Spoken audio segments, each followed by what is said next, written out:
Being مسلم ہم blue کرتے ہیں کہ ہمارے لیے ایک ڈے آف ججمنٹ ہے. اس دن ہر کسی کا نامہ اعمال اس کے ہاتھ میں دیا جائے گا اور یہ ڈکلیئر ہوگا کہ who is right and who is wrong, who deserve جنہ اینڈ ہو ڈیزرو جہنم. لیکن قبر میں پھر جزا اور سزا کا جو معاملہ ہے, قبر میں عذاب کیوں ہونا ہے before the day of judgment? ابھی رزلٹ ڈکلیئر ہونا ہے قیامت کے دن, تو قبر میں عذاب پھر کیوں ہونا ہے؟ اگر کوئی گناہ گار ہے تو قبر جنت کی جنت کے باغیچے میں باغیچہ کیوں ہے, یہ پہلے کیوں ڈکلیئر ہوتا ہے؟ جزاکم اللہ خیر. بھائی صاحب نے سوال کیا ہے کہ یوم القیامہ میں ہر ایک کو پتہ لگے گا انہوں نے کیا گناہ کیے, کیا اچھا کام کیے, کیا وہ جنت میں جائیں گے جہنم میں جائیں گے. تو یہ قبر کے عذاب کیوں؟ میں اس کی مثال دوں گا. جب آپ کبھی پڑھتے اسکول میں یا کالج میں, ایک ہوتا ہے فائنل ایگزام اور اس کا جواب ہے سورہ عمران میں سورہ نمبر 3 آیت نمبر 185, کل نفس ذائقۃ الموت, ہر نفس کو موت آئے گی. فائنل ریکمپنس, جو فائنل ریکمپنس وہ ہوگا یوم القیامہ میں آن دی ڈے آف ججمنٹ. اگر کوئی شخص جہنم کی آگ سے بچ جاتا ہے اور جنت میں جاتا ہے وہ سفلتا پاتا ہے, نہیں تو یہ دنیا ایک کھیل ہے. تو آیت میں صاف ذکر ہے کل نفس ذائقۃ الموت, ہر نفس کو موت, ہر نفس موت کو چکے گی اور فائنل حساب کتاب ہوگا یوم القیامہ میں. اور جو انسان جہنم کی آگ سے بچے گا اور جنت میں جائے گا وہ سفلتا پائے گا, نہیں تو یہ دنیا ایک کھیل ہے. مطلب ٹوٹل فائنل حساب کتاب آخرت میں. جس طریقے سے ہم جب کالج جاتے ہیں, اسکول جاتے ہیں, ہم پڑھتے ہیں, ایک ہوتا ہے فائنل ایگزام, ایک ہوتا ہے ٹرمینل ایگزام. برابر ٹرمینل ایگزام ہوتا ہے کہ نہیں؟ کچھ ہوتا ہے ویکلی ٹیسٹ.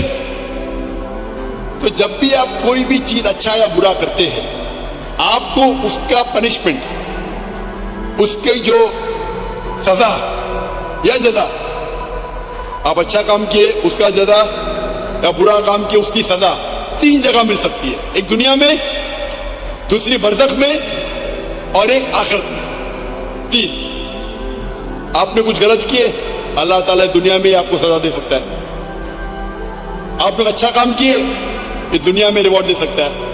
ہو سکتا ہے کہ سزا برزخ میں دے یا ریوارڈ برزخ میں دے, ہو سکتا ہے کہ آخرت میں دے. سب سے اچھا آخرت ہے. تو جو بھی آپ غلط کرتے ہیں آپ ٹوٹل کریں گے, اس کی سزا دنیا, قبر اور آخرت میں ملائیں گے, ٹوٹل صحیح ہے. کوئی بھی اچھا کام کریں گے اس کا ریوارڈ دنیا میں مل سکتا ہے, آخرت میں, قبر میں اور آخرت میں. اسی لیے اللہ کے رسول فرماتے ہیں جو بھی غیر مسلم ہے وہ جو بھی اچھائی کرتے ہیں اس کو دنیا میں اس کا ریوارڈ مل جاتا ہے. ایک مشرک ہے جو شرک کرتا ہے وہ جنت میں نہیں جائے گا. اچھے کام کرتا ہے دنیا میں اس کی ریوارڈ مل جاتا ہے, تو وہ آخرت میں اللہ سے کمپلین نہیں کر سکے گا مجھے تو انعام ملا نہیں.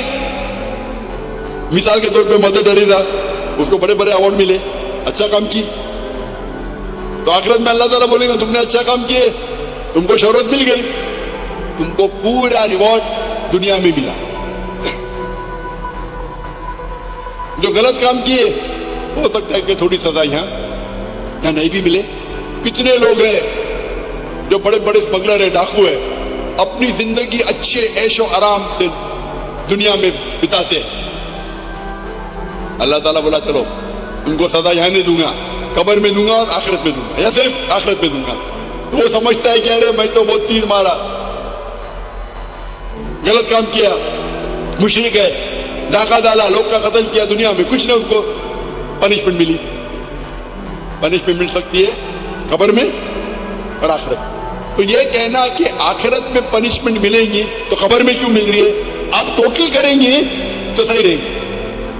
ہو سکتا ہے کہ پارٹ آپ کو دنیا میں ملی, پارٹ سزا آپ کو قبر میں ملی, باقی کی ملیں گی آخرت میں. ہو سکتا ہے کہ دنیا میں آپ کو سزا ملی نہیں جو غلط کام کیا آپ نے, ہو سکتا ہے قبر میں بھی نہیں ملی تو پوری ملیں گی آخرت میں. تو ٹوٹل صحیح ہے یہ. ہاں لیکن ڈبل سزا نہیں ملیں گی. ڈبل مطلب آپ کو ملنا چاہیے 100 پوائنٹ کی سزا, ہو سکتا ہے کہ 2 پوائنٹ دنیا میں ملیں گا, 8 پوائنٹ قبر میں, 90 پوائنٹ آخرت میں. اللہ تعالیٰ ایسا نہیں کرے گا 100 پوائنٹ دنیا میں بھی 100 پوائنٹ قبر میں بھی 100 پوائنٹ آخرت میں, یہ غلط ہے. تو اگر 100 پوائنٹ کی سزا ملنا چاہیے آپ کو کچھ پوائنٹ دنیا میں ملیں گے, کچھ پوائنٹ قبر میں, باقی ملیں گے آخرت میں. جو لوگ, اسی لیے اللہ کے رسول فرماتے ہیں کہ یہ دنیا جو ہے ایک مسلم کے لیے قید ہے اور ایک کافر کے لیے جنہ ہے. تو ایک غریب یہودی پھٹیلے چٹیلے کپڑے پہن کے, حافظ ابن حجر اسقلانی رحیم اللہ, ان کے پاس آتے ہیں, بولتے یہ حدیث کی کیا معنی ہے, میں تو غریب ہوں اور آپ کے رسول کہتے ہیں کہ کافر کے لیے, اور میں کافر ہوں, کافر کے لیے دنیا جنت ہے, میں غریب ہوں, میرے کپڑے پھٹے, کہاں جنت ہے؟ آپ کے لیے, آپ مسلم ہیں, آپ کے لیے قید ہے, آپ تو عیش و آرام کرے, کہاں قید ہے؟ تو وہ فرماتے ہیں, جواب دیتے ہیں حافظ حجر اسقلانی کہ مسلمان جانتا ہے کہ جو اسے آخرت میں ملے گا وہ جنت, وہ اتنا عظیم ہے کہ اگر آپ دنیا کے سب سے امیر انسان بھی ہو, وہ آخرت کے مقابلے میں کچھ نہیں ہے, یہ قید ہے. آپ دنیا کے سب سے امیر انسان ہو, سب سے طاقتور ہو, سب سے بڑے راجا ہو, لیکن جو آپ کو جنت میں انعام ملے گا وہ اس دنیا کے مقابلے میں قید ہے. اور اگر وہ کافر یہ جانے کہ آخرت میں اس کو جو سزا ملیں گی, یہاں چاہے وہ بدترین سے بدترین انسان ہو, سب سے غریب ہو, سب سے بھوکا, پھر بھی آخرت کے اندر جو سب سے کم آگ آپ کے تلوے کے نیچے رہیں گی تو آپ کا بھیجا ابلے گا, سب سے چھوٹی آگ. تو اگر آپ کو پتا چلے گا کہ کیا آپ کو پنشمنٹ سزا ملیں گی آخرت میں, اس دنیا میں آپ سب سے بدترین انسان ملیں گے, پھر بھی آپ کے لیے جنت ہے, تو یہ تشریح اس کی. تو ٹوٹل فائنل ریکمپنس آخرت میں ہے, ٹوٹل پنشمنٹ اینڈ ریوارڈ دنیا, قبر اور آخرت ہے. ہوپ نام سے ہم لاسٹ سیشن آخری کو سوال مائک نمبر 2 پہ مختصر آخری سوال. ہلو مسیح خداوند میں آپ سب کو سلام. جی میرا نام سائمن ناصر ہے. یہ آخری سیشن صرف مسلمز کے لیے, مائک نمبر 2 پہ جو بھی مسلم ہیں وہ سوال پوچھ سکتے ہیں. یہ آخری سوال صرف مسلمز کے لیے ہے, مائک نمبر 2 کے پاس جو مسلم ہیں وہ سوال کر سکتے ہیں. سر آپ نے سوال کیا تھا کہ یہ راؤنڈ جو ہے وہ مسیحیوں کے لیے ہے, راؤنڈ یہ ڈاکٹر ذاکر نائک صاحب نے کہا, ڈاکٹر صاحب نے کہا تھا لاسٹ راؤنڈ صرف مسلمانوں کے لیے, لاسٹ راؤنڈ شروع ہو چکا ہے, اس کا آخری سوال ہے. یہ صرف مسلمز کے لیے سوال ہے, پلیز مسلم بھائی آگے آ کے سوال کریں.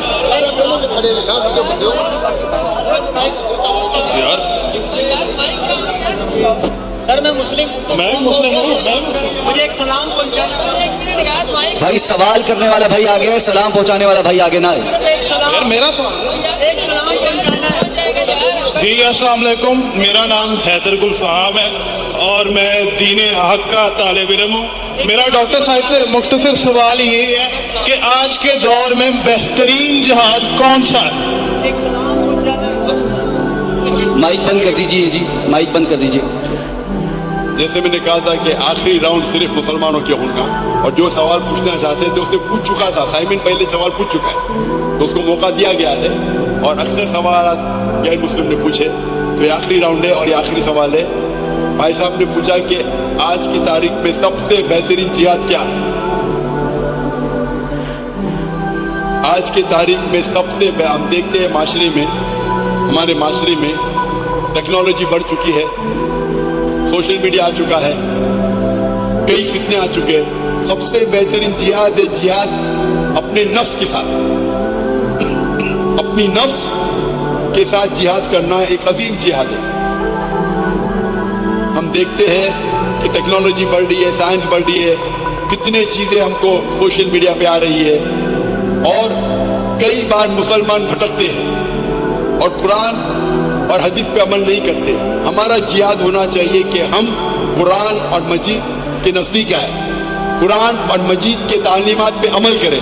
تو میرے نزدیک آج کی تاریخ میں سب سے بہترین جہاد یہ ہے کہ قرآن اور مجید کے تعلیمات پہ عمل کریں. قرآن کو ترجمے سے پڑھیے, حدیث کو پڑھیے اور اس پہ عمل کریے. انشاءاللہ مسلمان پھر سے دنیا کے چوٹی پہ پہنچے گا. آج کی حالت میں مسلمان